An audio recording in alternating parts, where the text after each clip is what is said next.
Back to my grammar tips YouTube channel. দেখো আজকে rule number 21 video নিয়ে এসেছি। ভয়েস চেঞ্জের সেশন চলছে, তো একটু আলাদা রকম ভয়েস চেঞ্জ, বা যারা বিগিনার্স আছে ভয়েস চেঞ্জের তাদের যাতে অসুবিধা না হয় সেই রকমই একটা ভিডিও। তো প্রথম বাক্য দেখো, Peter broke the window of the কার। আমরা প্রথমেই বাক্যটার ভার্বটাকে আন্ডারলাইন করলাম। ব্রোক আছে, আমরা জানি ব্রেক ব্রোক ব্রোকেন হয়, অর্থাৎ ব্রোক মানে ভিটুতে আছে, আগে সাবজেক্ট আছে।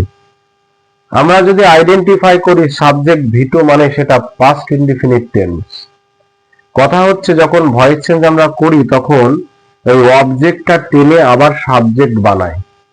যারা বিগিনার্স আছে ভয়েস চেঞ্জে তাদেরকে বলতে চাই যে অবজেক্টের অর্থটাকে বোঝো, আইডেন্টিফাই করো যে কোন শব্দটি অবজেক্ট না শব্দ গুচ্ছটা অবজেক্ট, একটা শব্দ অবজেক্ট না অনেকগুলো শব্দ অবজেক্ট হয়েছে, ফ্রেজের আকার নিয়েছে। এই বাক্যটার ক্ষেত্রে আমরা দেখতে পাচ্ছি যে Peter broke the window of the কার, মানে পিটার গাড়ির মানে উইন্ডোটা জানালাটা কিন্তু ভেঙে দিয়েছিল। এখানে অনেক সময় কি ভুলটা কি হয়ে যায় যে লাস্টের শব্দটা নিই তারপরে কিন্তু আমরা প্রথমে বসাই, এটা সচরাচর করি, কিন্তু না, আমাদের বুঝতে হবে যে এই টোটালটা, এই যে টোটাল ফ্রেজটা শব্দ গুচ্ছটা কিন্তু এটা অবজেক্টের মতনই কাজ করছে। তারপরে আমরা কিন্তু কি করব যে সেই টোটালটাকেই কিন্তু অবজেক্টটাকে প্রথমে নিয়ে আসতে হবে, মানে ফ্রেজটাকে নিয়ে আসতে হবে। একটা শব্দ কিন্তু এখানে অবজেক্ট নয়। আজকের ভিডিওর মূল বিষয়টাই হচ্ছে এটা যে অবজেক্টটা আমরা আইডেন্টিফাই করব, শুধুমাত্র একটি শব্দ সামনে নিয়ে চলে আসবো না সাবজেক্ট হিসাবে, দেখব যে অবজেক্ট একটি শব্দ আছে না অনেকগুলো শব্দ আছে। ভয়েস চেঞ্জটা আমরা করি কিভাবে, যে the window of the car, the window of the কার। এবার আমরা কি করে দেব, আমরা প্যাসিভ ভয়েসের সূত্র জানি যে প্যাসিভ ভয়েসের সূত্র object was were V3 by plus subject. সূত্র মনে না রাখলে কিন্তু ভয়েস চেঞ্জ হবে না। The window of the car was broken by Peter। সোজা সূত্র। একই রকম ভাবে দ্বিতীয়টা আমরা প্যাসিভ করি।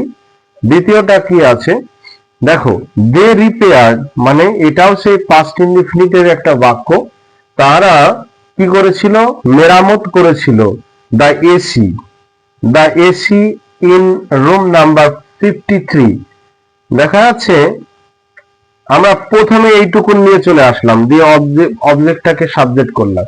এরকম না করে দেখো বাক্যের সেন্সটা দেখো, অর্থটা এই শুধু এইটুকুন অবজেক্ট নিয়ে আসবো না, অবজেক্টের সঙ্গে আরো যে সমস্ত শব্দগুলো আছে সেটা প্রথমে নিয়ে আসবো, অর্থ অনুসারে সেটা নিয়ে আসতে হবে। দেখি, দ্য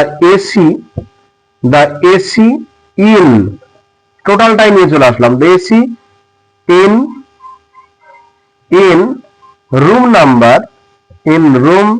নাম্বার 53 কি করব, ওয়াজ দেব, ওয়াজ রিপেয়ার্ড বাই দেম করে দিলাম।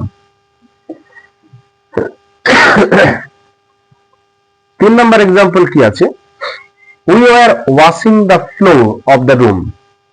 আমরা কিন্তু মেঝেটা পরিষ্কার করিতেছিলাম বা করছিলাম। পাস্ট কন্টিনিউয়াসের বাক্য, সেই রকম ভাবে দ্য ফ্লোর শুধু নিয়ে আসবো না, the floor of the room নিয়ে আসবো। এইটাই সতর্ক থাকতে হবে আমাদেরকে, ভুল যেন না হয়। The floor of the room, the floor of the room. বিষয়টা হচ্ছে আমরা যদি দ্য ফ্লোরটা নিয়ে আসতাম, তারপরে পরে যখন আমরা যদি ভার্বের V3 করার পরে যদি বসাতাম তাহলে কিন্তু অর্থটা অন্যরকম হয়ে যেত। The floor of the room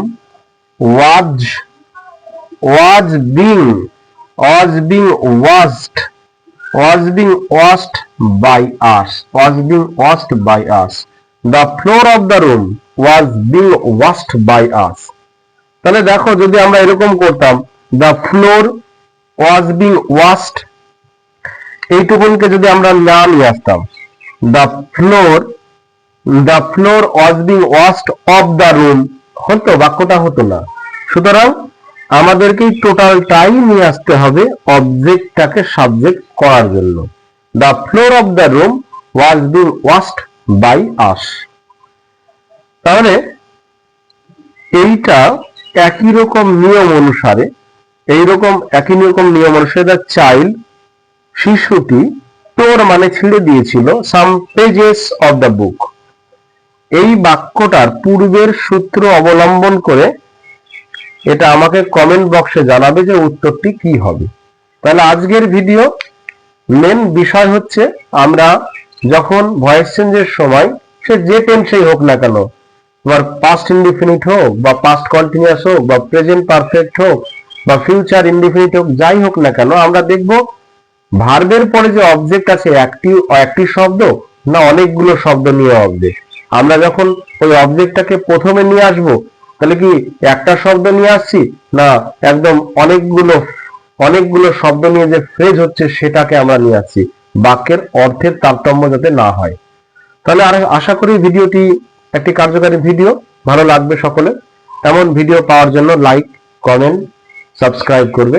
ভিডিওটি দেখার জন্য অসংখ্য ধন্যবাদ। আমি আশা করব কমেন্ট বক্সে আমাকে এই উত্তরটা অবশ্যই জানাবে। ধন্যবাদ।